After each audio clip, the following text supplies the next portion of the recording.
a person. There are so many one-word descriptions I could give. It probably would be procrastinator. I get the work done. I love a deadline, but I don't love a deadline. But you have a deadline to go. I always pull out the bag. Procrastinator is such a negative word to think of. But I am actually reading a little PDF right now called, I think it's called The Power of Procrastination, and it's about thinking about it as a positive thing rather than a negative thing, because it just means that you're taking the time to make sure you do the right stuff. That's what it's saying. I'll take that. And so I'm Carl, and this is Pixels Inc., and it's a graphic design studio, but I do brand strategy stuff and consultation, which is the more strategic side of design. So coming up with the plan of why you should be designing what you're doing. So I'm getting into that a lot more. And I have a sub-brand called Rock Your Brand, which is pretty much going to be the consultation side of things. And Pixels Inc. will be the design arm. So two separate entities. Right, it's all under Pixels Inc. Pixels Inc. came around because I was working in a company that was going into administration. It was like fun. That was back in 2004, I think, and they were letting the staff kind of go in stages. Now, I was the last person to be hired in that company, but I was one of the last people to be let go, which I felt terrible about. But I was the designer, and I was in charge of the website, and the website was important to the company, so I think they felt that if someone did want to buy the company, they would need somebody who was still there who knew how the website worked and stuff. So that kind of gave me a little bit of time to think about what if I lose my job? What am I going to do? And I was like, maybe I have to start a business. And so I was thinking up names for what would my business be called. And back then, it was a trend to have like the number 8 on the end of your business. So Pixelate or Design 8, Designate. All of these things. And I was like, no, I don't want to be part of that. And at the time, and I did animation for my degree at uni, and so I'm just a big fan of animated films. Monsters Inc. had come out at the time, and I was like, oh, maybe I could be Pixels Inc. because I push pixels around on a screen, and I was like, yeah, Pixels Inc. So it was Pixels, and then INC, so Pixels Incorporated, and then I was like, well, hold on a minute, I do printing as well, so I changed INC to INK. So I was still playing on Pixels Incorporated, but I thought I'd be a little bit clever.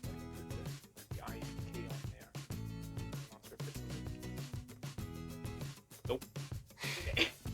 It was pure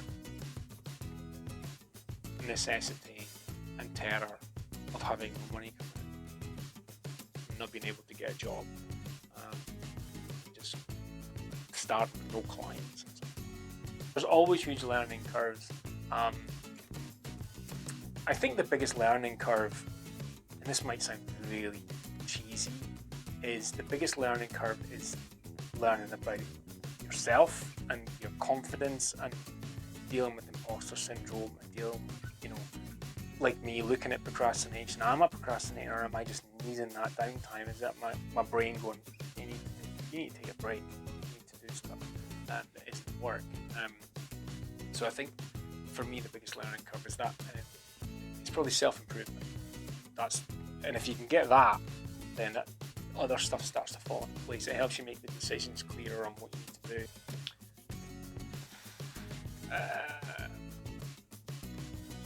My ideal plan would be for me to be fully invested in Rock Your Brand in the consultation and mentoring side, and delivering design work through that to Pixels Inc. and get someone to manage Pixels Inc. I wouldn't want to I don't know. If somebody came to me like, hey, we'll buy that off you for X amount of money, I don't know. It's funny because I feel like Pixels Inc.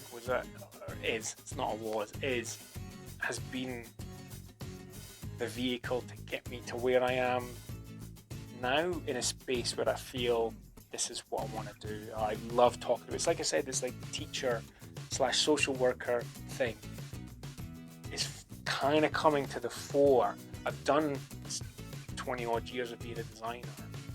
I still love design, but I'm really enjoying the strategy and helping people guide them and stuff. So, and there's lots of talented designers out there that I could hire to do the design work and turn things into more of an agency kind of structure. So that's where I want to go with it.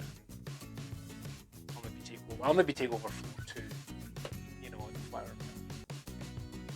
Biggest achievement then, if I think about it, is probably putting myself in front of a video camera and uploading my first video to YouTube.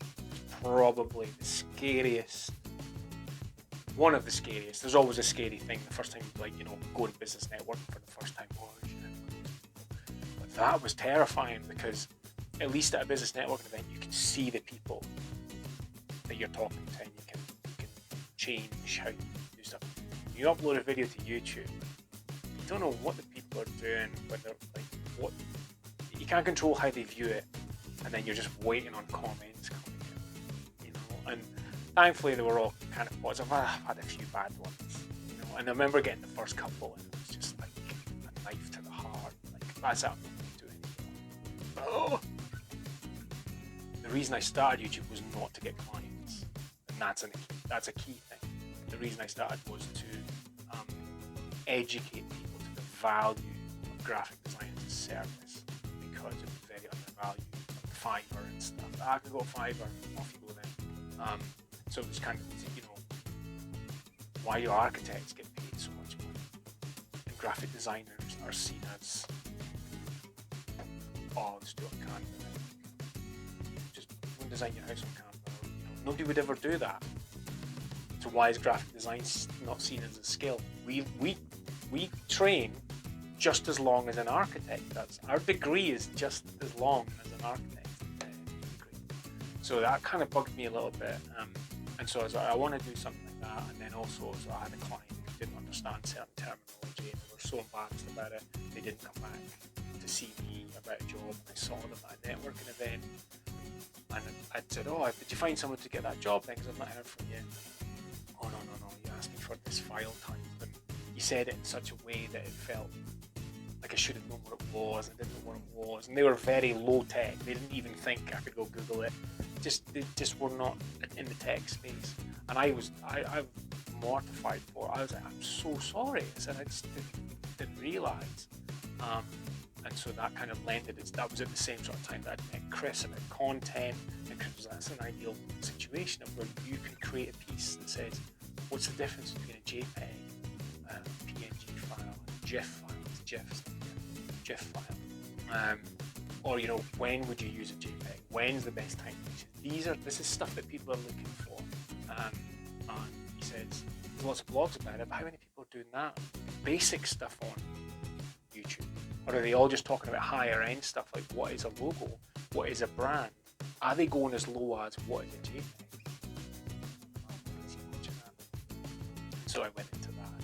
Things like, can you use a stock image with a watermark? Because that was another thing that bugged me. You know, I see all the time a watermark on it. Oh, so that's actually one of my best viewed vlogs, and it's a Google snippet as well. So it's one of the ones where you can search it. It's up there. I think you've got to have confidence in yourself, and if you're young and you're new, you have to be prepared for maybe the money to be low, and also that you're not going to be doing the most exciting projects. You know, that's the thing, especially when you're at uni. You know, you're told, oh, you can do all that stuff, and you're doing all your projects, and you're given design briefs to do these things, and it can be quite exciting. And then you get into a studio. Some people might be lucky, and they might end up, they're really talented, and they end up in the big agencies, and they're working with big brands. Most of us are going to end up in a little print studio, you know, as the designer in a print studio, and you're going to be designing raffle tickets, right? But it's not going to be like that forever. You just need to start and kind of get to grips with that. So I think, I'm not saying have low expectations, but I think having a reasonable expectation of where you're going to start is good, because I see a lot of thinking they're going to be walking into something, oh, I started freelancing yesterday and I'm struggling to get clients. Yeah, I've been doing this 16 years and I struggle to get clients. It's not easy, and so be prepared, depending on what you want to do, especially if you're a freelancer, be prepared to learn more than just design. Be prepared to learn business, be prepared to learn psychology. Psychology is a massive one. If you can learn psychology of other people, you'll be more successful and win in business, because you can kind of know what to say, what to do. But that'd be my advice in terms of getting a job.